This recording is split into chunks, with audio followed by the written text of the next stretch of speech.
New information tonight on that deadly plane crash in Lillian. Records obtained by Local 15 News show the same pilot and same plane were involved in a crash years ago. Derek Rose spent the day poring through federal records.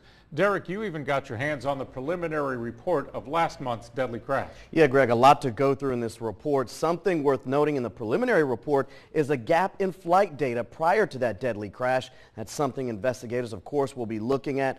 Also weighing in heavily on this case is that previous crash involving the same plane, as you said, and the same pilot. Here's what that plane looked like back in 1999.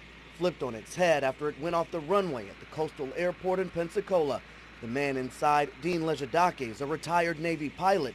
And this FAA report reveals the problem. The reservoir, which was supposed to hold the brake fluid, was empty. Fast forward almost 15 years to the day. The same pilot, same plane crash again. But this time, no one walked away. This NTSB report is the first official look at the plane crash that killed an experienced pilot and his teenage passenger.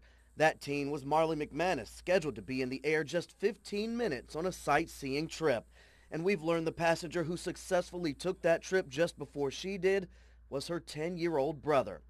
The report focuses on the departure and the number of times radar was able to track the plane.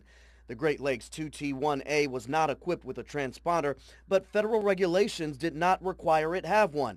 And after leaving runway 18 heading west about 4 miles, the report notes, there was a 1-mile gap in data. If you don't have a transponder, they'll get a blip, but it won't have altitude information. It won't know who you are. They'll just know that something's out there. Because that data has less information, I need to get a better copy of it.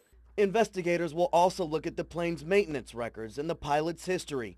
FAA records show Dean Lejedakis, who was a retired Navy pilot, had his most recent certification in March 2010. "My father was the best man I knew," his son wrote on his own Facebook page, which also includes a photo of Lejedakis ironically sitting in the same plane in which he lost his life.